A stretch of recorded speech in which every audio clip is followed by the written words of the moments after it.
तुम स्याने मेरे साथ जी, जीना रहो बीखे रस लाग। पाँव पकड़ कहे इंद्रावती, उठ खड़े रहो जाग। उठ खड़े रहो जाग। श्री धनी जी के लागू पाए।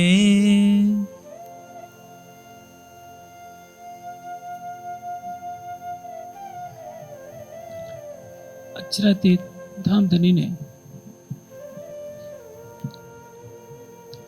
श्री महामती जी के धाम हृदय में विराजमान होकर यह जो प्रकाश की वाणी दी है, यह प्रकाश की वाणी हमारे हृदय में सत्य का प्रकाश करने वाली है, इसलिए इसको जब्बोर कहते हैं। सत्य के प्रकाश का तात्पर्य क्या है? अक्षरातीत कहाँ है? जब यह जागनी लीला चल रही है तो इस जागनी लीला में अक्षरातीत कहाँ है? गादी पर बैठे हुए बिहारी जी के अंदर है या श्री मिहिराज के अंदर है? इस निर्णय को सुंदर साथ में दर्शाना प्रकाश ग्रंथ का मूल लक्ष्य है। हफ्से में उतरती है ये प्रकाश की वाणी, राज प्रकाश खटरुती और कलश गुजराती की 2 चौपाइयाँ। बिहारी जी महाराज गादी पर बैठ चुके हैं और आप जानते हैं कि संसार की प्रवृत्ति होती है, उगते सूरज को हर कोई प्रणाम करता है, डूबते सूरज को कोई प्रणाम करना नहीं चाहता। इसलिए जो गादी पर बैठा हुआ व्यक्ति होता है, चाहे उसका व्यक्तित्व कैसा भी हो, दुनिया ये नहीं देखती है, वो ये देखती है कि गादी पर जो बैठा है उसकी हमें बात माननी है। इसलिए तब केतिक गिरो उदय भई और केतिक भई मेरे साथ, दई जाहिर मसनन नसलिए दूजी बातून मेरे हाथ। जारी गति पर बिहारी जी बैठे हैं, सुंदर साथ ये समझ रहे हैं कि देखिए मिहिराज तो बिहारी जी के चरणों में प्रतिदिन शीश झुकाते हैं। इसका तात्पर्य यह है कि बिहारी जी ही राज्य हैं, उनके अंदर धाम धनी बैठे हैं, तभी तो मिहिराज जी अपना शीश झुका रहे हैं। यह भेद पड़ा रहा, सुंदर साथ इस जंजाल में न फंस जाए, उसके लिए यह प्रकाश की वाणी है जिसमें इंद्रावती जी ने साफ किया। सही तो मेरी बाई रतन मोहे मिले छवि लेलान, करी मुझे सुहागिनी अब मैं हुई निहाल। ये खटुती की वाणी, कल उस खटुती का समय रहेगा। खटुती में जो कहा इंद्रावती जी ने, ए नित मोबिन कोड़े न मल्यो। जब बिहारी जी ने ये चौपाई पढ़ी, बीतक में यह संदर्भ आता है, सुन बिहारी जी चमके खटुती के वचन। यही बात उनको बुरी लगी कि इसमें तो मिहिराज कह रहे हैं कि मेरे सिवा राज्य किसी को नहीं मिले। जैसे इंद्रावती की आत्मा ने धाम धनी को पाया जागने लीला में, हमारे लिए भी वैसा ही अवसर है। उस समय इतना सुनहला अवसर नहीं था जो छठे दिन की लीला में सुंदर साथ को मिला है, क्योंकि उस समय तो वाणी उतर रही थी, अपना रास्ता उन्हें स्वयं बनाना था। आज तो हमें बना बनाया रास्ता दे दिया गया। तभी तो कहा है, प्रकाश वचन हृदय में धर। धामधनी ने क्या कहा? पिछले कारण ए बानी कही। आने वाले सुंदर साथ कैसे जागृत होगा? वाणी के वचनों को अपने हृदय में धारण करके। पिछला साथ आवेगा क्यों कर, प्रकाश वचन हृदय में धर। चरने हैं सो तो आए सही, पर पिछले कारण ये वाणी कही। यदि आज प्रकाश की वाणी नहीं होती तो हम और आप भी क्या करते? हम भी गादी के पीछे चले जाते। प्रकाश गुजराती में एक चौपाई आती है, जन्म अंध अमे जे हता। हम जन्म से अंधे थे, यानी जब से इस संसार में आए थे हमें यह पहचान नहीं थी कि हम कौन हैं, आए कहाँ से हैं, और हमारा प्रीतम कौन है, कहाँ है, क्या लीला करता है। जन्म अंध अमे जे हता, तेता तमे देखिता करया। मेरे प्राण वल्लभ अक्षरातीत, आपने हमारे ज्ञान चक्षुओं को खोलकर या इस योग्य बना दिया, हम जान सकते हैं कि हमारा मूल स्वरूप क्या है और हमारी आत्मा का प्रीतम कौन है।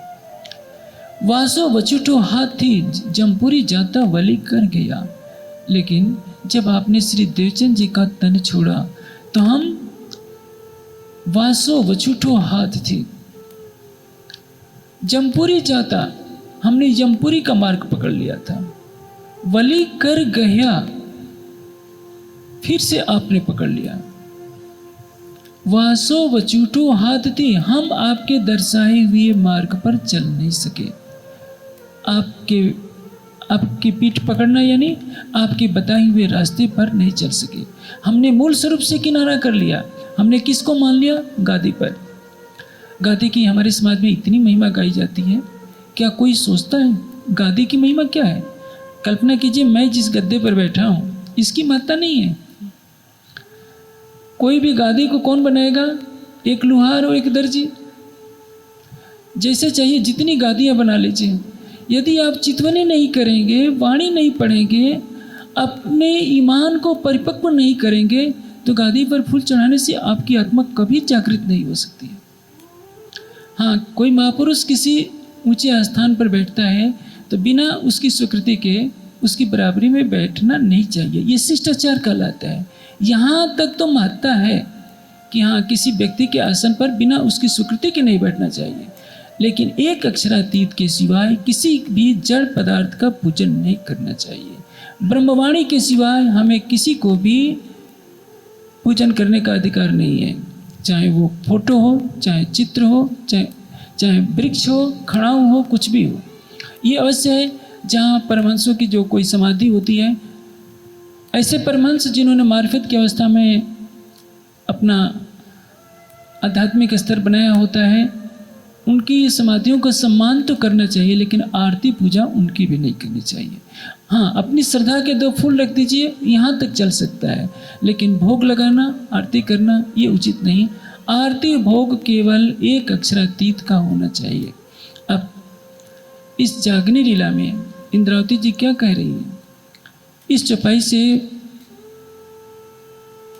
पहले के प्रकरण की अंतिम चौपाई में कहा है, तुम स्याने मेरे साथ जी जिन रहो विखे रस लाग। बहुत बड़ी बात कही है। तुम स्याने मेरे साथ जी जिन रहो विखे रस लाग। स्याना किसको कहते हैं? जो बहुत चतुर होता है।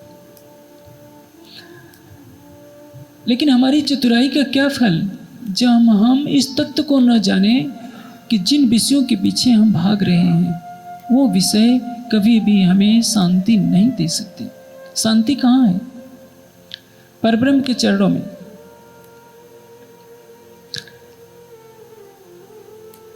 जब तक सच्चिदानंद परब्रह्म की शोभा हमारे हृदय मंदिर में नहीं बसती है, हमारे हृदय मंदिर में कभी भी शांति नहीं हो सकती। उपनिषदों ने एक स्वर में कहा है, तम आत्मस्थम ये अनुपसंति धीरा तेसाम शांति शाश्वतम न इतरेसाम। अपने आत्मा में स्थित होकर जिसने उस परब्रह्म का साक्षात्कार नहीं किया, उनके पास शाश्वत शांति नहीं हो सकती है। हम सुंदर साथ भी शांति के लिए भटकते हैं, प्रेम के लिए, शांति के लिए, आनंद के लिए हर कोई भटकता है, लेकिन हम शांति कहाँ खोजते हैं? हमें अच्छी तरह से मालूम है। जब सरसों में कार्यक्रम शुरू हुए तो भोजन पर सख्ती की गई, कुछ जो हमारी परंपरा में चला आ रहा था, आप जानते हैं। बड़ी बड़ी अचार की फांकें, तीखी तीखी मिर्चें, खूब ब्लैक टी। जब ये नहीं मिला, कितने सुंदर साथ ने कहना शुरू किया कि सरसवा जाने से कोई फ़ायदा नहीं है, वहाँ तो मनपसंद खाना ही नहीं मिलता है। हमारी शांति किस में है? लाल मिर्च में, अचार में, काफ़ी में, चाय में। पूछा जाए क्या इसमें शांति है? जिन सुंदर साथ को तम्बाकू खाने की आदत पड़ जाती है, उनको तम्बाकू छुड़ाइए, वो व्याकुल हो जाते हैं। तम्बाकू से उनको शांति मिल नहीं सकती, लेकिन उसी के पीछे भागते हैं। भागते भागते सारी उम्र गुजर जाती है। तृष्णा न जीर्णा वयमेव जीर्णा। हम बूढ़े नहीं होते, तृष्णा हम बूढ़े हो जाते हैं, तृष्णा कभी बूढ़ी नहीं होती। जितना विषयों का भोग करेंगे उस विषय का संस्कार उतना ही हमारे अंदर प्रबल होता जाएगा और परिणाम क्या होगा, हम और भोगी बनते जाएंगे। अफीम जी जितना ही अफीम पिएगा कि आज शांति हो जाएगी, कल से नहीं पीऊंगा, परिणाम क्या होगा, जो उसने अफीम खाया, अफीम खाने का संस्कार और दृढ़ बन गया। जैसे पहली बार कोई 1 चम्मच शराब को हलक में उड़ेलेगा, बहुत कड़वी लगेगी। दूसरे दिन 2 चम्मच उड़ेलेगा तो सहन कर लेगा। तीसरे दिन 1 चम्मच से संतोष नहीं होगा, थोड़ा और बढ़ाएगा। और कुछ वर्षों के बाद इतना पियक्कड़ हो जाएगा कि एक बोतल एक दिन में खर्च करेगा। हो सकता है 1 बोतल से भी संतुष्टि न हो। जैसे जैसे उसका शरीर जीर्ण होता जाएगा, यदि उसके अंदर विवेक पैदा नहीं हुआ, पूर्व के संस्कारों से, किसी महापुरुष के सत्संग से या ज्ञान का प्रकाश हुए बिना विषयों के भोग से कभी भी विषय के प्रति विरक्ति नहीं पैदा हो सकती है, जब तक उसके अंदर ज्ञान का प्रकाश न हो जाए। रजनीश ने एक गलत सिद्धांत प्रतिपादित किया कि मन में तृष्णा है तो भोग लो, इतना भोगो कि मन में विरक्ति आ जाए, तब तुम परमात्मा की तरफ लग सकते हो। यानी संभोग से समाधि तक उन्होंने प्रवचन दे डाला और ये किताब बहुत दुनिया में बिकी। लेकिन यह सिद्धांत हमारे दार्शनिक सिद्धांतों के विपरीत है। वाजिद अली शाह ने कितना सुख नहीं भोगा। अकबर के हरम में न जाने हजारों महिलाएं रहती थी, जबरन रखी गई थी। क्या अकबर को शांति मिली? वाजिद अली शाह को शांति मिली? या याती को शांति मिली, जिन्होंने अपने बेटे का यौवन लेकर अपना बुढ़ापा दिया, विषयों का भोग किया, लेकिन शांति नहीं मिली। अंत में यही कहा, न जातु कामा नाम उपभोगेन उपसम्यत वर्तते कृष्ण हविषा कृष्ण वर्तम एव भूय एव अभिवर्तते। आग में घी डालने पर जैसे आग और तेज होती जाती है, वैसे ही किसी भी विषय के भोग से कभी भी कामना की शांति नहीं होती है, बल्कि वह कामना और बढ़ती जाती है। उसी तरह से सुंदर साथ को भी सोचना होगा कि हम संसार के विषयों में जितना लिप्त होएंगे, संसार उतना ही हमें अपनी तरफ खींचता जाएगा। लागोगे जो दुख को, दुख तुमको लाग सी, याद करो निज सुख तो दुख तुमसे भाग सी। हम दुखी क्यों हैं? कुछ भी होता है हम दोषी किसको बना देते हैं? राज्य ने बहुत दुख दे दिया है। वाणी कहती है, मेहरबान न देवे दुख किनको, मारे सबो तकसीर, क्या राय रानी बादशाह, क्या मीर पीर फकीर। जो मेहर का सागर है, क्या किसी ने कभी देखा है कि गुलाब से दुर्गंध आते हुए किसी ने देखा है? चंद्रमा की किरणों से किसको तपन महसूस होती है? पानी पीने से प्यास बढ़ती है? प्यास बढ़ती नहीं है, पानी पीने से प्यास घटती है। लेकिन कोई कहे कि पानी प्यास को बढ़ा रहा है तो ये उचित नहीं है। वैसे ही अक्षरातीत कुछ भी हो जाए, अक्षरातीत का स्वरूप दुखदायी नहीं हो सकता। धने न देवे दुख तिल जीता, तिल जीते का तात्पर्य नाम मात्र। जो देखिए बचन बिचारी जी, दुख अपन को जो होते हैं सो माया करते हैं भारी जी। हम माया को महत्ता दे रहे हैं, मायावी सुखों के पीछे भाग रहे हैं, और उन सुखों के पीछे ही तो हम दुखी हो रहे हैं। सामान्य वस्त्रों से, सामान्य भोजन से हमारा कार्य चल सकता है, लेकिन यदि हम 5 स्टार वाले कल्चर में अपने को आसक्त कर लेंगे तो उतने धन की पूर्ति के लिए हमें हाय तौबा मचानी पड़ेगी, हम अशांत होंगे और परिणाम क्या होगा? हम स्वयं दुखी रहेंगे। हम अत्यधिक धनोपार्जन के लिए, अत्यधिक प्रतिष्ठा के लिए दिन रात परिश्रम कर सकते हैं, लेकिन यदि 2 घंटे, 1 घंटे नहीं, आधे घंटे भी अपने प्राणेश्वर को जी भर कर देखने के लिए, प्रेम की दृष्टि से निहारने के लिए समय नहीं दे सकते, तो दुख को तो न्योता हमने स्वयं दिया है। फिर उस दुख की निवृत्ति के लिए और सागर जो मेहर का सो का पाठ करते रहेंगे, कहेंगे कि राज जी 2 महीने पाठ करते हो गए, आप हमारी इस दुख को क्यों नहीं टाल रहे हैं? राज जी क्या करेंगे?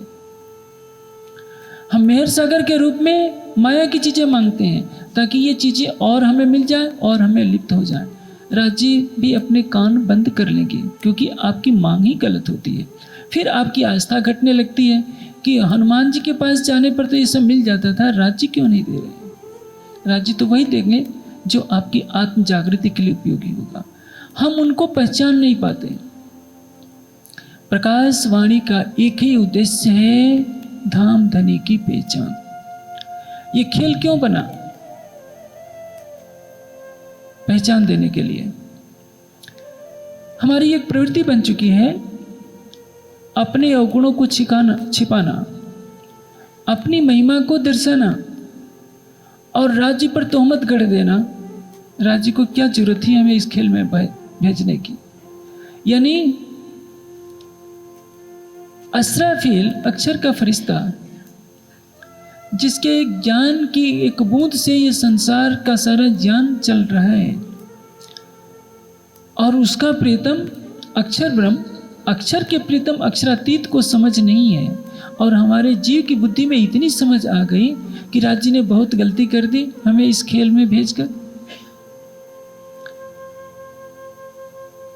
मेहर का दरिया दिल में लिया, तब रूहों के दिल में खेल देखने का ख्याल उपजा। सबसे बड़ी यदि मेहर की है राज्य ने, तो हमको माया के खेल में ला करके मेहर की है। आपको मेरी बातें बहुत अजीब लगती होगी।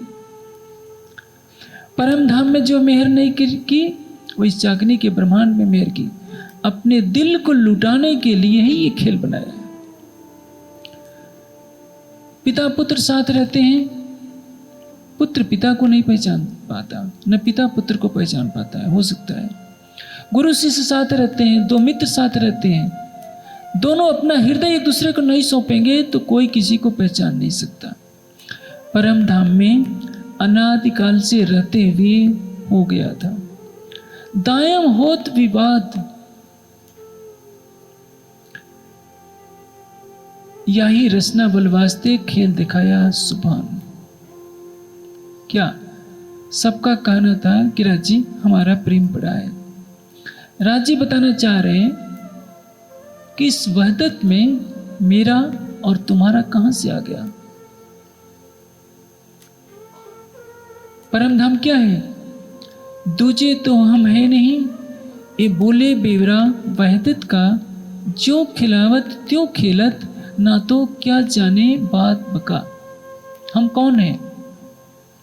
कभी आप सोचते हैं कि आप कौन हैं? इस दुनिया की दृष्टि से आप देखेंगे, दुनिया आपको चोर कह सकती है, डाकू कह सकती है, आचरणहीन कह सकती है, अज्ञानी कह सकती है, काला कलूटा कह सकती है, समाज का पिछड़ा वर्ग का बिल्कुल तिरस्कृत व्यक्ति कह सकती है। लेकिन वास्तव में हम तो ये नहीं है। हमारा शरीर ऐसा है, हमारा जीव ऐसा है। हम कौन है? मेरी बातें अजीब सी लगेगी आपको। सुंदर साथ जी, आपने कभी सोचा है कि आप कौन है? यदि किसी गादीपति के सामने आपको जाना पड़ता है तो आपकी घिघी बध जाती है। शंकराचार्य के सामने आपको खड़ा कर दिया जाए कि आप अपनी फिलॉसफी कुछ बताइए, तो आप कांपने लगेंगे कि शंकराचार्य के सामने हम कैसे खड़े हों, क्योंकि आपको खुद पता नहीं है, आपको आत्मबोध नहीं है, अपने स्वरूप का पता नहीं है। दूजे तो हम है नहीं, ये बोले बेवरा वहदत का। परम धाम में क्या राज्य के सिवा कोई और है? आपका शरीर यहाँ राज्य नहीं बन सकता, आपका जीव राज्य नहीं बन सकता, कोई यहाँ राज्य नहीं है। लेकिन आत्मा जब इस खेल को देख रही है, जीव भाव में डूब गई है, जीव भाव से हट जाए, परात्म की भावना ले ले और परात्म के भाव से राज्य के दिल में डुबकी लगा ले, तो दोनों में अंतर क्या रह गया? अंतस्करण आत्म के जब ए रहे समाये, तब आत्म परात्म के रहे न कछु अंतर आए। राज्य कहते हैं कि ये जो परात्म के तन है मेरे ही तन है। परम धाम में जब राज्य के सिवा कोई दूसरा नहीं है, तो ये कहना कि हम दीन हैं, हीन हैं, असहाय हैं। हमें तो 300 वर्षों से यही सिखाया जाता है कि देखो तुम गृहस्थी हो, तुमको राज्य नहीं मिल सकते। हमने भी ये कर लिया कि अरे हम गृहस्थी हैं, हमको राज्य नहीं मिलेंगे, तो हम हाथ धोकर बैठे रहते हैं। शेर को कह दिया जाए कि शेर तू शेर नहीं है, तू तो गीदड़ है।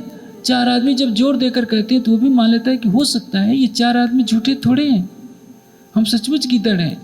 और ये 300 साल से यही पट्टी पढ़ा दी गई कि तुम्हें 5 बार तारतम के सिवाय, चरणामृत प्रसाद के सिवाय कुछ करने की जरूरत नहीं है कि तुम तो गृहस्थी हो।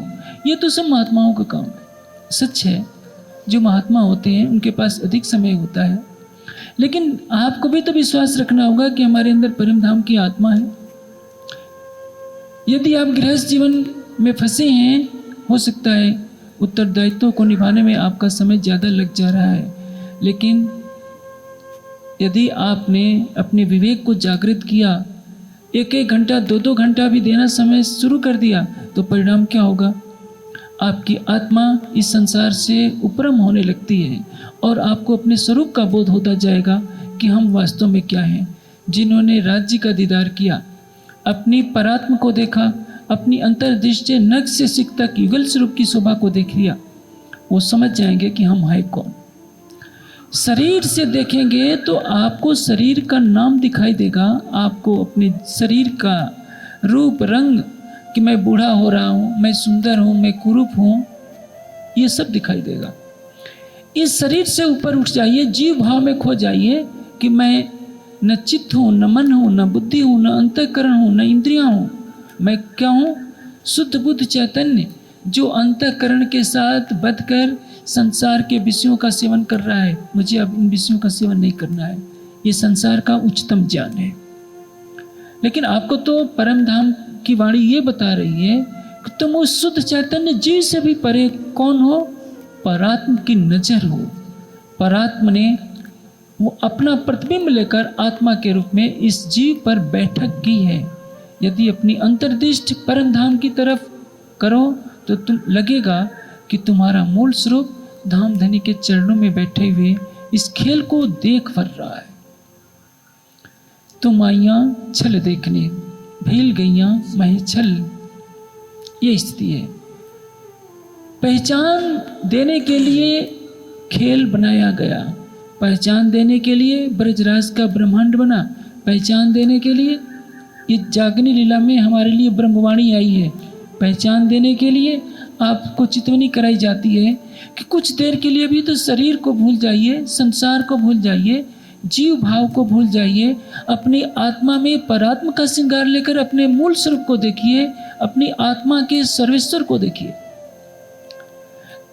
लेकिन पहचान करनी सबसे कठिन है। सबसे कठिन काम मैं क्यों कह रहा हूँ? अनादिकाल से राज्य के साथ प्रेम करते हुए भी राज्य को किसी ने नहीं जाना था। श्यामा जी ने भी नहीं जाना था, सखियां कहाँ से जान जाती? परम धाम में सभी वहदत में है। ये बात मैं क्यों कह रहा हूं? संसार में बहुत गहरे रिश्ते होते हैं, पति पत्नी के भी, मित्र मित्र के रिश्ते होते हैं, पिता पुत्र के रिश्ते होते हैं, गुरु शिष्य का रिश्ता होता है। घनिष्ठता से साथ रहना अलग है, लेकिन किसी को दिल देना और अपने दिल में बसा लेना और अपने दिल का सारा भेद बता देना बहुत कठिन होता है। चक्रवर्ती सम्राट अपनी महारानी को सारा राज्य सौंप सकता है, लेकिन अपना दिल नहीं देगा। अपने दिल की कोई न कोई बात छिपाए रखेगा। राज्य ने सोचा कि मैं अनादिकाल से इनसे प्रेम करता रहा हूं, लेकिन यह नहीं बताया कि तुम कौन हो। तभी तो सब कह रही है कि हमारा प्रेम बड़ा और आपका प्रेम छोटा।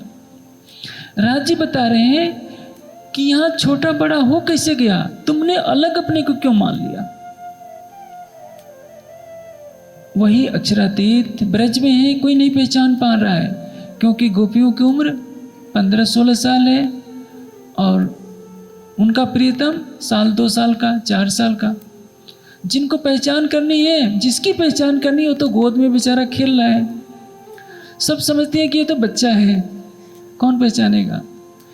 एक थोड़ी सी छाछ के लिए ता यही रखी छोहरिया छछियावर छाछ पर नाचना चाहो, नाचने वाले की पहचान कौन करेगा। रास में आता है, पहचान तो हो जाती कि ये हमारा प्रीतम है। देवचंद जी के तन में आकर के बैठते हैं, आड़िका लीला की इतनी झड़ी लगा देते हैं कि सब आड़िका लीला को महत्व दे रहे हैं, लेकिन जो आड़िका लीला कर रहा है वो किनारे हो जाता है। न ब्रज में पहचाना, न रास में पहचाना, न परम धाम में अनंत काल से रहते हुए भी किसी को नहीं पहचाना।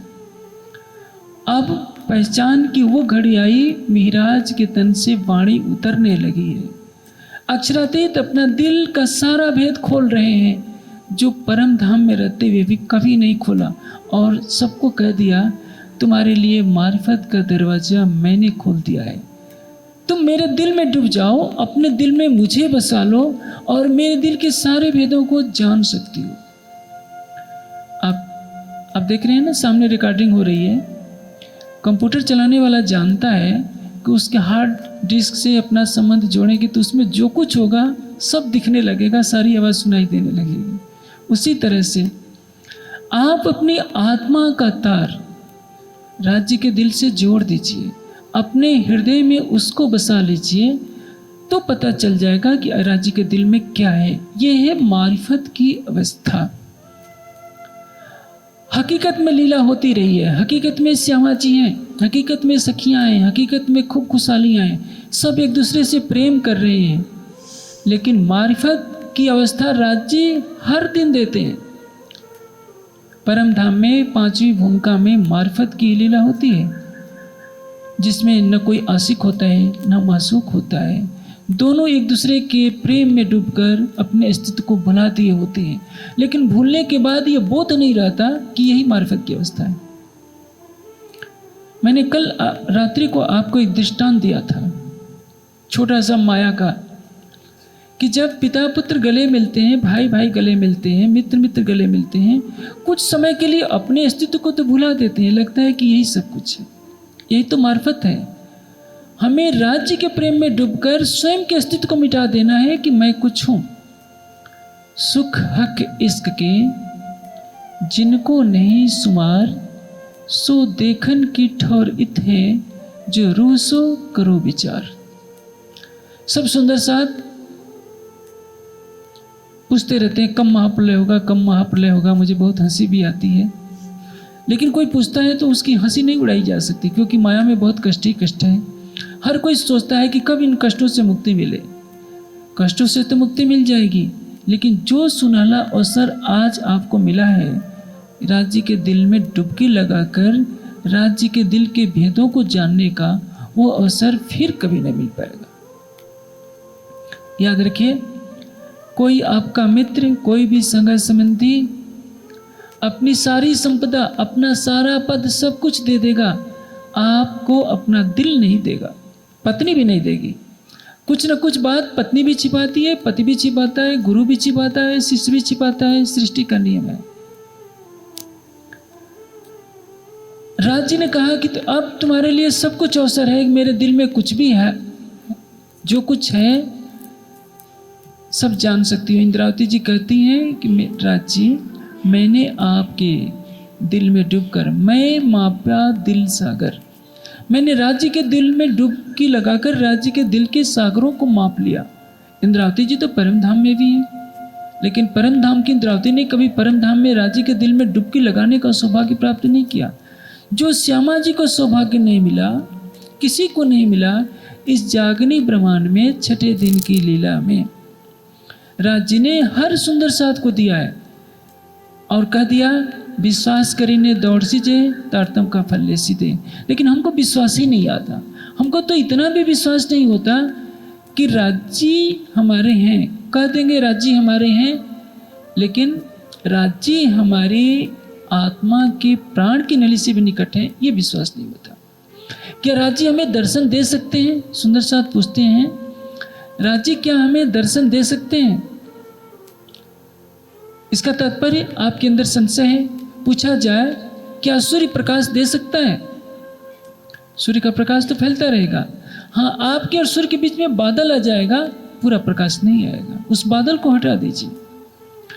अपने और धनी के बीच में माया का जो पर्दा है, इस पर्दे को हटा दीजिए, तो कोई ऐसी शक्ति नहीं जो पल पल दीदार से आपको रोक सके, कोई ऐसी शक्ति नहीं जो राज्य के दिल में डुबकी लगाने से आपको रोक सके।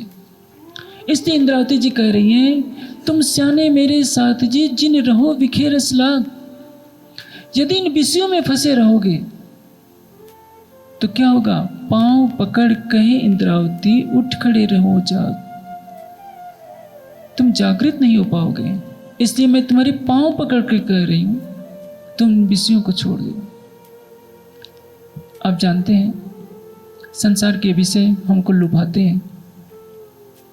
ऐसा यह लुभावना संसार है। सोने का बर्तन हो, उसमें हलाल विष भरा हो, तो परिणाम क्या होगा? उस विष को पिएंगे, हम कहां बचेंगे? एक सरल से मंत्र में वेद ने इस सत्य को दर्शाया है। हिरण्यमयेन पात्रेण सत्यस्य अभितम मुखम तत्वं पुरुषं उपावृण सत्य धर्माय दृष्टे। कितनी ऊंची बात कही गई है। ये संसार क्या है? सत्य सोने के बर्तन से ढका हुआ है। संसार एक सोने का बर्तन है, सुंदर बर्तन, और सत्य इसके अंदर छिपा हुआ है। हे परमात्मा, इस बर्तन के द्वार को तू खोल दे जिसे मैं तुझे पा जाऊं। ये सबसे बड़ी बात कही गई है। संसार के विषय हमको लुभा रहे हैं, हम इनके पीछे भागे जा रहे हैं। हम शरीर और संसार से परे नहीं हो रहे हैं। आप जानते हैं ना, हमारे समाज में अभी देखिए, आप सुंदर साथ को अभी मंचिक कार्यक्रम के लिए कितनी बार करना पड़ता है। विपස්සना में जाइए, आपके सबके मोबाइल पहले दिन जब्त करा लिए जाएंगे। 10 दिन का कार्यक्रम है, 10 दिन आप अपने परिवार से, संगे संबंधियों से कोई बात नहीं कर सकते।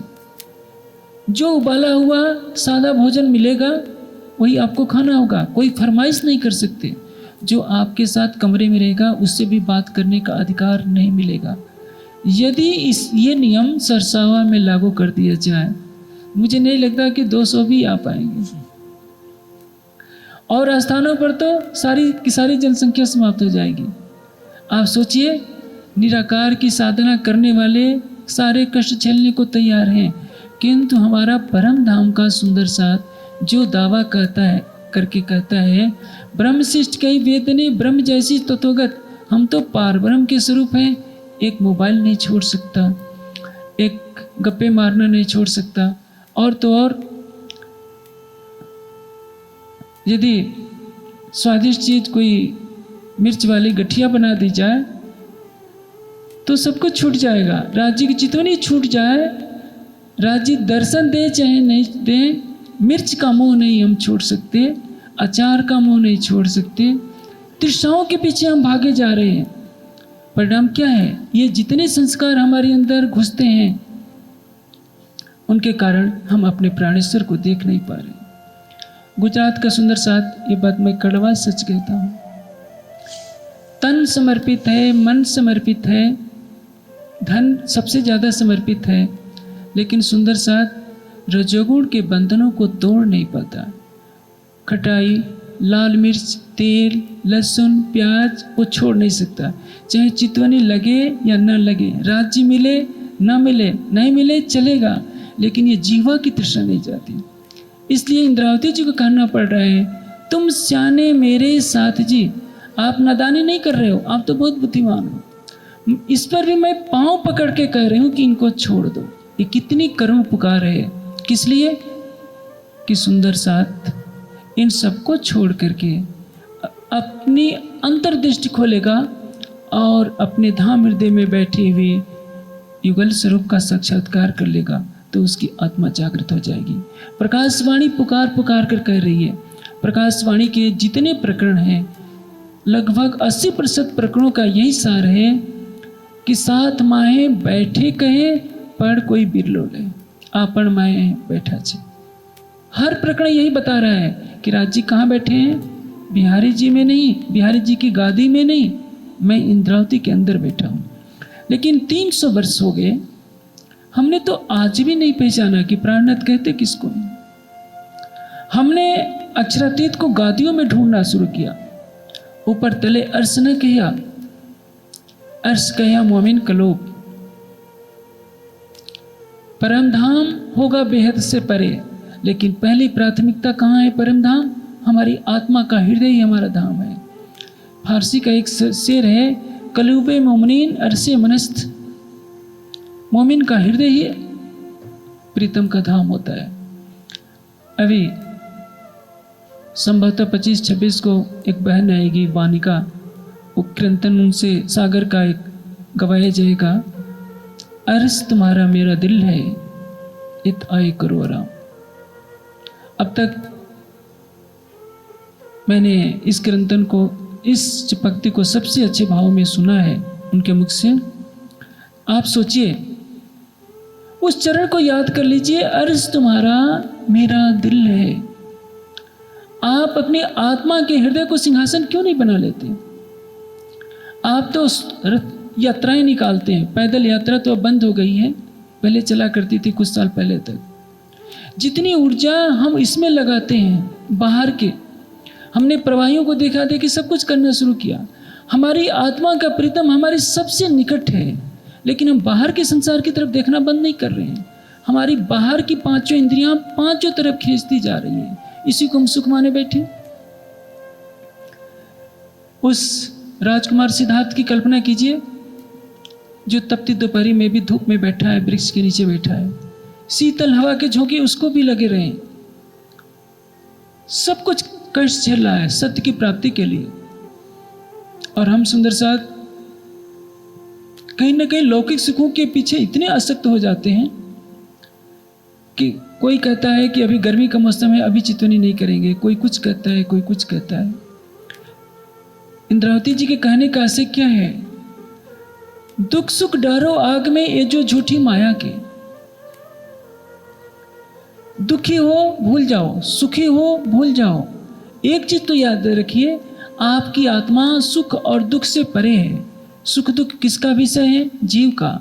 जीव भाव को अब छोड़िए। तभी कह रहे हैं, तुम स्याने मेरे साथ जी, जिन रहो विखे रस लाग, पांव पकड़ के इंद्रावती उठ खड़े रहो जाग। मेरे कठोर वचनों से तो आप मेरी बातें नहीं सुनेंगे। जैसे मैं कई बार आपकी हंसी कर देता हूं कि आप कृपा करके अपने भोजन को सात्विक बनाइए, कितना भी कष्ट पड़े, युगल स्वरूप की छवि को दिल में बसाए बिना शयन न कीजिए। उठने के बाद कोई कार्य करने से पहले चितवनी अवश्य कीजिए। मुझे नहीं लगता कि मेरी बात को 25% से ज़्यादा लोगों ने अंगीकार किया हो। मान भी लेते हैं तो व्यवहार में नहीं लाते।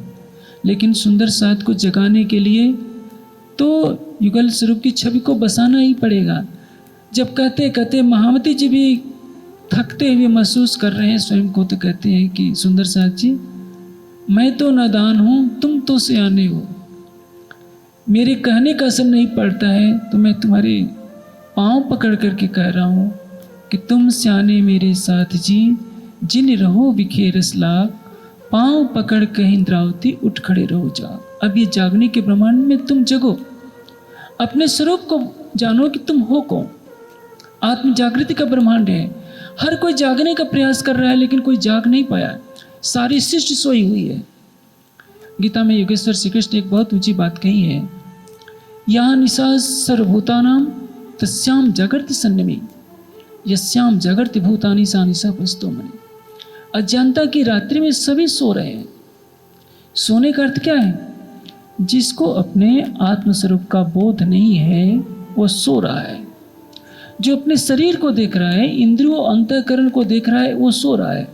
जिसने माया से परे अपने शुद्ध स्वरूप का साक्षात्कार कर लिया वही जागृत है। जिसने युगल स्वरूप का साक्षात्कार कर लिया वो जागृत है। हमारे सुंदर साथ के समूह में केवल गले में एक कंठी बांधती जाती है तुलसी की लकड़ी की, और कह दिया जाता है, कान में फूंक मार दी जाती है, कह दिया जाता है कि अब तुम्हारी आत्मा जागृत हो गई। यदि ऐसा करना है तो बहुत सरल काम है। फिर क्या जरूरत थी सागर श्रृंगार के अवतरित की? स्वयं महामती जी भी टन की टन लकड़ियां मंगाते, कंठी बांध कर सबको बांधते जाते, सबकी आत्मा जागृत हो जाती। क्या जरूरत थी पन्ना जी में सवेरे भी चितवनी, शाम को भी चितवनी, सवेरे भी चर्चा, रात्रि को 9 से 12 तक की चर्चा। तब भी चर्चा चितवनी के सिवा, सेवा के सिवा, परम धाम के प्रेम के सिवा और कुछ नहीं हुआ। और हम इसी से मुख मोड़े बैठे हैं। हमने प्रवाहियों की तरह, कर्मकांडी पंथों की तरह वही सब सीख लिया, वही कर्मकांड, वही कान में फूंक मारना, वही तुलसी की माला पहन लेना, उसी को सब कुछ मान लेना। सेवा पूजा से आगे हम कदम बढ़ाते ही नहीं। जागने के ब्रह्मांड में यदि आपको अपने स्वरूप का बोध करना है तो हमें ये सोचना होगा कि जिसको हम प्राणनाथ कहते हैं, हमारे प्राणनाथ किसी गादी में नहीं रहते। हमारे प्राणनाथ किस में रहते हैं? महात्मति जी के धाम हृदय में, हमारी आत्मा के धाम हृदय में। अब हुक्मे द्वारा खोलिया लिया अपने हाथ हुक्म, दिल मोमिन के आए के अर्श के बैठे कसम। हम शरीर भाव से परे हो जाएंगे तो क्या होगा? जब हम अपनी अंतर्दृष्टि खोलकर परात्म को देखेंगे, उस परात्म में कौन बैठा होगा? वही तो अक्षरातीत जिसको हम खोजते फिरते हैं। श्रृंगार में एक बहुत ऊंची बात कही गई है, मैं हक अर्श में जुदा जानती लावती शब्द में वर्णन। मैंने हक को अपने से जुदा जाना था। ये हमारे राज्य हैं। आप एक एक शब्द में अंतर है, या हमारे राज्य हैं या मेरे राज्य हैं, चल जाएगा। सामूहिक कहेंगे सब 12,000 समूह तो हमारे राज्य, वहाँ भेद है नहीं। एक कहें या 12,000 कहें चलेगा। यह मेरे राज्य हैं, ठीक है। यह हकीकत में, मारिफत में आपने पहले सुना, दूजे तो हम है नहीं, ये बोले बेवरा वहदत का। दो हैं तो एक मैं और मेरा होता है। अद्वैत में क्या होगा? अद्वैत में तो राज्य के सिवा और कुछ होगा ही नहीं। रात को मैंने चौपाई बोली थी, जिमी जात भी रूह की और रूह जात आसमान। जल तेज वायु सब रूह को, रूह जात अर्श सुभान।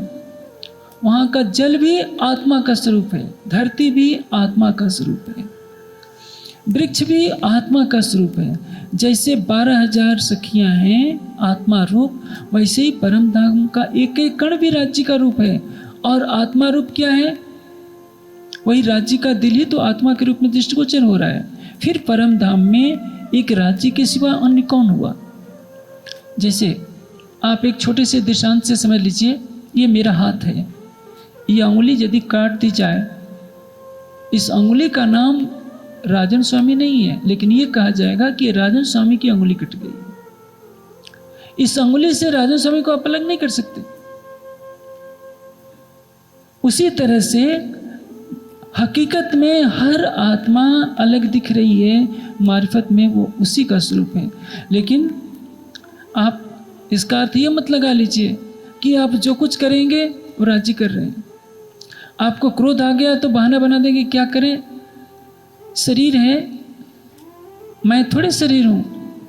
ये तो ज्ञान की बातें हैं। आप क्रोध करेंगे तो आपको दंड भुगतना पड़ेगा। आप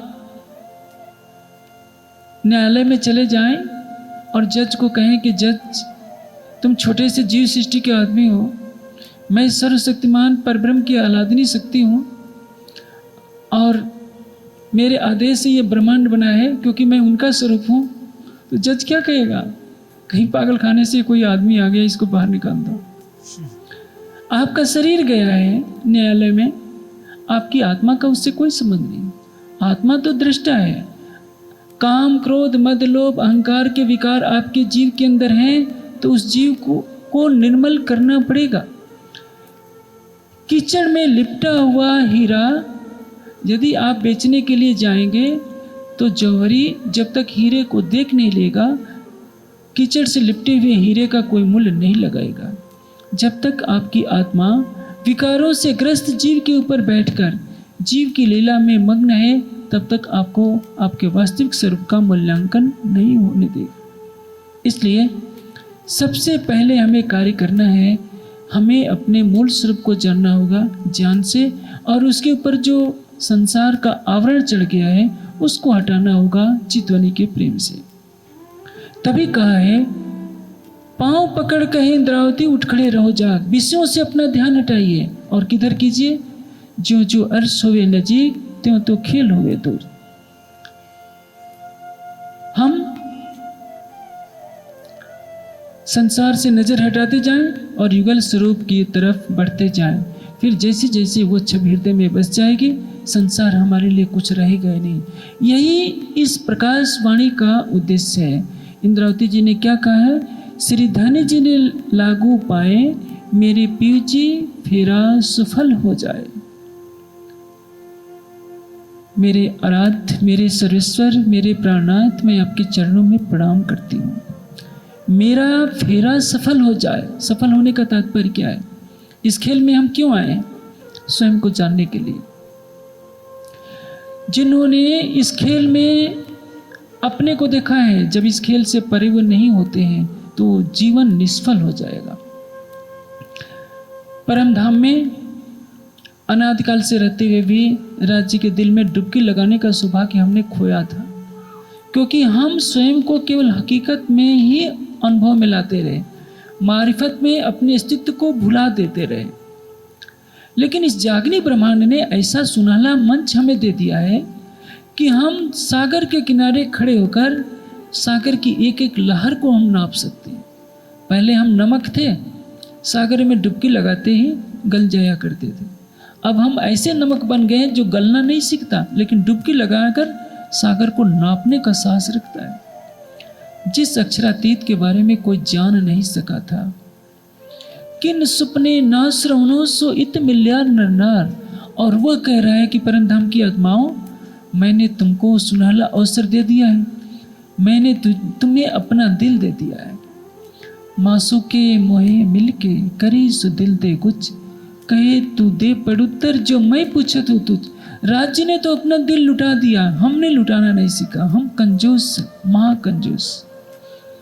हम जिसके दिल है उसको ही अपना दिल नहीं दे पा रहे हैं। हमने अपना दिल किसको दिया है? माँ अपने बेटे को गले से लगाएगी, कहेगी जिगर का टुकड़ा है। पिता, बच्चा कहेगा मेरे लिए पिताजी ही तो सब कुछ है। पत्नी कहेगी मेरे लिए पति परमेश्वर है।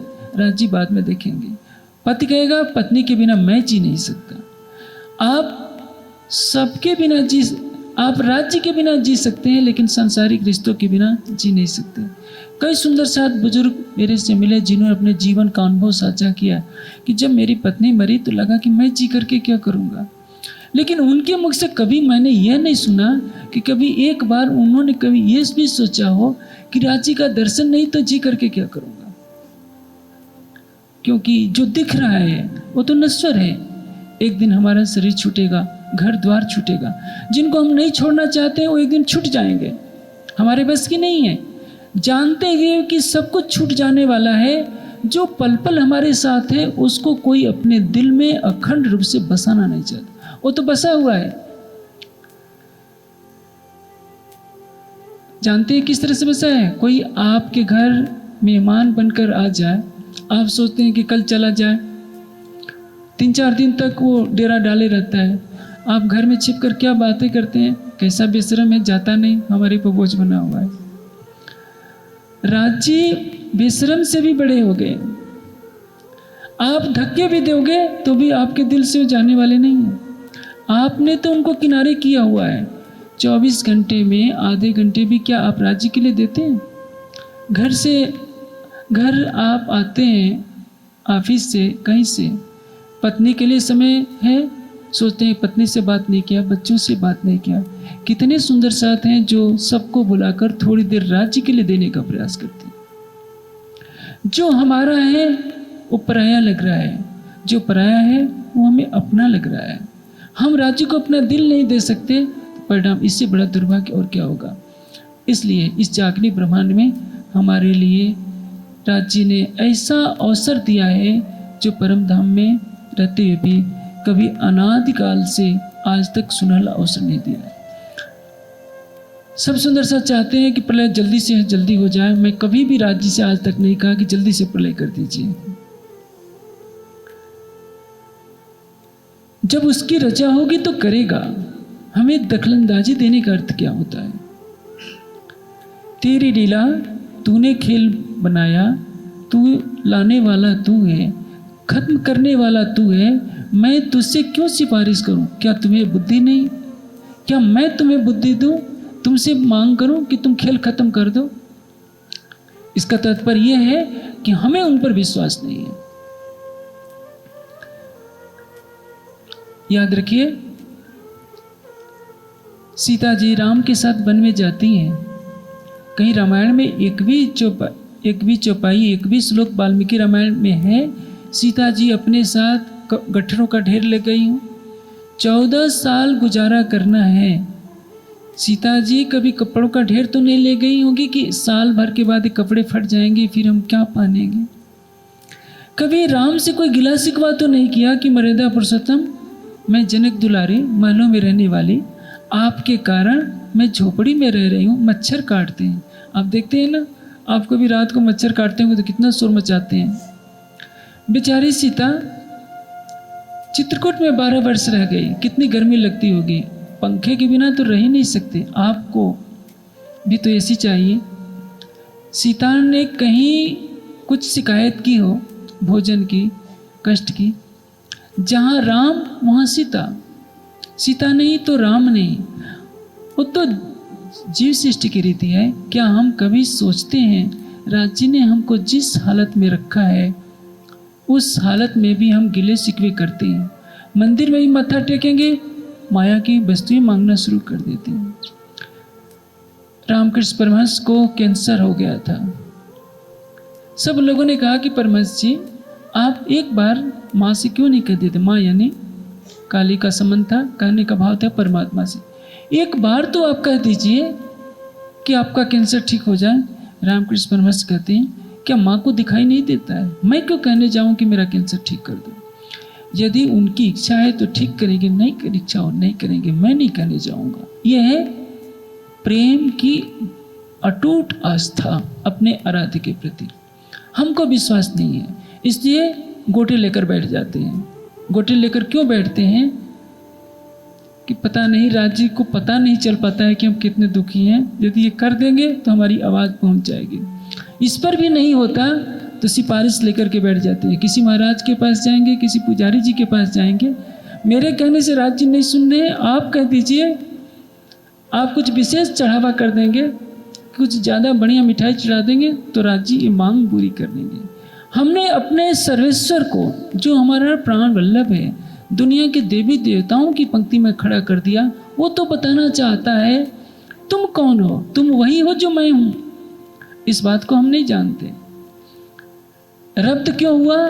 राज्य कह रहे हैं तुम रूहे मेरे तन हो, तुम सो इश्क जो मेरे दिल, ये क्यों कर पाओ बका बिने, जो सहूर करो सब मिल। यदि इस परम धाम में मैं तुमको समझा नहीं सकता, लेकिन अंतर्दृष्टि खुलेगी तो ये समझ में आ जाएगा कि जो तुम्हारे तन है उसके रूप में मैं ही तो हूँ। जब हम और तुम दो नहीं तो ये क्यों कह रही हो कि हमारा इश्क बड़ा है और आपका इश्क छोटा है। यही वहदत को समझाने के लिए राज्य ने यह खेल बनाया है।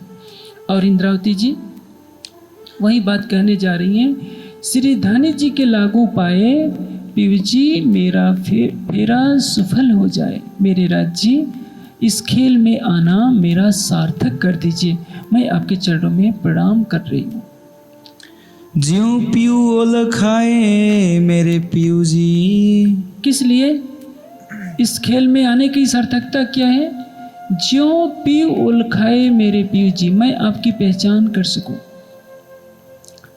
पहचान बिना गिरो क्या करे, या यार या सिरदार। पहचान इतनी सरल नहीं है, सबसे कठिन चीज है तो पहचान। देवचंद जी को 3 बार दर्शन होता है, फिर भी देवचंद जी पहचान नहीं पाते हैं। कहियो जन्म खोया अपना, रहे धनी के जमाने माहे, हाय हाय कहाँ कहूँ मैं तिनको, जो इनमें निर्फल जाए। श्री देवचंद जी के साथ रहते हुए भी सबने देवचंद जी को पहचाना नहीं। 5वें दिन की लीला में प्राणनाथ जी के साथ रह रहे हैं, घर द्वार छोड़कर आ गए हैं, फिर भी प्राणनाथ जी के स्वरूप को सबने नहीं पहचाना। परमहंस महाराज से रामचंद्र दास जी के साथ रहते रहते सारी उम्र गंवा दी, लेकिन परमहंस महाराज को कभी नहीं पहचाना। उनको चमत्कार दिखाने वाला एक महाराज ही मानते रह गए। हम अपनी आत्मा के स्वरूप को खुद नहीं जान पाते हैं, क्योंकि वो ऐसा छलिया है जिसने कभी अपने स्वरूप की पहचान देना ही नहीं होता है। सब कुछ कर देगा, कहीं न कहीं आंखों पर पर्दा पड़ गया। श्री देवचंद जी के साथ रहने वाले सुंदर साथ पर, या महामती जी के साथ 5000 की जमात में भी जो सुंदर साथ पहुँचे, उनको भी पहचान नहीं हो पाई। मुकुंद दास जी जैसे विद्वान परमहंस, जिनके अंदर नौरंग भाई की आत्मा माना जाता है, उनको भी आखिर में पहचान मिली। कितना पश्चाताप हुआ। और तो और छोड़िए, इंद्रावती जी को भी नहीं पहचानती। ऐसा इस खेल में कोई नहीं है जो दावा से कह सके कि मैंने बिना भूल किए पहचान कर ली। तभी तो कहा, मैं पहचान न कर सकी, पीयू जी चले पुकार पुकार कर। इस प्रकाशवाणी के अंदर बार बार ये इंद्रावती जी के द्वारा कहा गया है, सैयल आए थे मेरे घर, सा आए थे मेरे घर, मेरी सैयल रे सा आए थे मेरे घर, मैं पहचान न कर सकी, पीयू चले पुकार पुकार कर। मेरा प्रीतम देवचंद जी के तन में बैठे लीला करता रहा, मेरी अज्ञानता में डूबी हुई आंखें उनकी पहचान नहीं कर सकी। कल खटुते की चर्चा होगी, इसी विषय से संबंधित ग्रंथित है। हम थोड़ी सी पहचान लेकर के समझते हैं कि हमने पहचान कर लिया। हमारी मूल पहचान होनी चाहिए उस मूल स्वरूप की तरफ। एक प्रकरण आता है सनंद में, सन्मंत मूल को मैं तो पाँव पल छोड़ियो न जाए। आज समाज को आवश्यकता है मूल स्वरूप की पहचान की। हमारा मूल स्वरूप मूल मिलावे में विराजमान है। हमारी आत्मा का प्रीतम मूल मिलावे में बैठे हैं, और हमारी आत्मा के धाम हृदय में पल पल अक्षरातीत की छवि है। इससे अलग हटकर हम कहीं न कहीं स्थान, गुरु, गादी से जुड़े होते हैं। परिणाम यह होता है कि मूल स्वरूप की पहचान हमसे छूट जाती है और हम आई हुई बाजी, जीती हुई बाजी हार जाते हैं। छठे दिन की लीला में सबसे बड़ी सार्थकता है कि हम अपने स्वरूप को पहचाने, अपने आराध्य को पहचाने, हमारी आत्मा का प्रियतम प्राणनाथ कैसा है। अब आगे की चर्चा समय पूरा होता है, शाम के मंच पर मिलेगी। पहचान से संबंधित या कोई दूसरा प्रकरण की इच्छा होगी सुंदर साथ को, तो उसकी चर्चा कर दी जाएगी। लेकिन याद रखिए, चाहे कोई सिरदार कहलाए या सामान्य सुंदर साथ, बिना पहचान के कुछ नहीं हो सकता। आप पहचान कराई अपने लई अपने पास सिखाए जी, बड़ी बड़ाई दई आप थे इंद्रावती कंठ लगाए जी। आप बुद्धि के बल से तो कभी नहीं पहचान कर सकते। अक्षरातीत की पहचान तो दूसरी। एक मैं सच्ची घटना सुनाता हूँ। एक महात्मा थे, प्रवाही महात्मा, उनके साथ एक माता जी बैठी थी। उन्होंने अपने योग बल से जान लिया कि कुछ जिज्ञासु जन मेरे पास आ रहे हैं मेरे से सत्संग करने। उन्होंने कहा कि देखो भाई, वो लोग आने वाले हैं और मेरे से सत्संग करेंगे, मेरी ध्यान साधना में बाधा डालेंगे। जब वो आएंगे तो मैं तुमको गाली दूंगा गंदी गंदी, और तुम भी मेरे से झगड़ा कर लेना, लेकिन तुम्हें बाद में बुरा नहीं मानना है। मैं तुम्हें गाली दूंगा तो सोचेंगे कि कैसे महात्मा है जो इतनी गंदी गाली देते हैं, फिर वो चले जाएंगे, मुझे डिस्टर्ब नहीं करेंगे। जैसे जिज्ञासु आए, उस परमहंस ने गालियाँ देनी शुरू करी, गंदी गंदी जो गांव में बोली जाती है। वो सोचने लगे कि हम आए थे इनके पास कि इनके पास कुछ ब्रह्म ज्ञान का प्रकाश मिलेगा, ये तो इतनी गंदी गाली देते हैं, ये क्या महात्मा होंगे। चले गए। जब वो चले गए तो इनका भी झगड़ा बंद। हंसकर महात्मा जी कहने लगे, देखो ना, मैंने अपने को छिपाने के लिए अपना गंदा रूप जानबूझकर प्रकट किया था कि ये मेरे से दूर हो जाए। ये तो खेल है। राज्य ने वाणी में सब कुछ कह दिया है, लेकिन मूल स्वरूप यदि अपनी पहचान दे दिया, बिना गलती के आपने पहचान कर ली, तब तो आपने बाजी जीत ली। फिर इंद्रावती से भी आपकी महिमा बढ़ जाएगी, श्यामा जी से भी महिमा बढ़ जाएगी। इसे याद रखिए, गलती सभी से होनी है। पहचान बिना गिरो क्या करे, या यार या सितार, बिन हंसी कोई न रहा, हंसी सबकी होनी है। इस जागने के खेल में आप गिरेंगे, पहचान नहीं होगी। हाँ, शरीर छूटने से पहले आपको पूरी पहचान जरूर दी जाएगी, लेकिन आप बोल नहीं पाए रहेंगे क्योंकि वो तो आखिरी समय होगा। लेकिन परमधाम में जाने के बाद ये आप यही कहेंगे क्या करें, फल पकड़ते पकड़ते रह गए थे, गलतियां होती रहेगी। जब जगी तब तक खेल समाप्त हो चुका था। इसलिए प्रकाश की वाणी बार बार पुकार करके कह रही है कि हमें मूल स्वरूप को पहचानना है, अपनी आत्मा के आराध्य को पहचानना है। यदि ये पहचान कर लिए तो हमने बाजी जीत ली। इसलिए शाम की चर्चा में और प्रकाश डाला जाएगा, चौपाई दूर। श्री धनी जी के लागू पाए, मेरे पियू जी मेरा सुफल हो जाए। ज्यों पियू ओल खाए मेरे पियू जी, सुनियो हो प्यारे मेरी बिनती, सुनियो हो प्यारे मेरी बिनती। बोलिए श्री प्राणनाथ प्यारे की जय, सद्गुरु महाराज की जय, सर्व सुंदर साथ की जय। प्रणाम।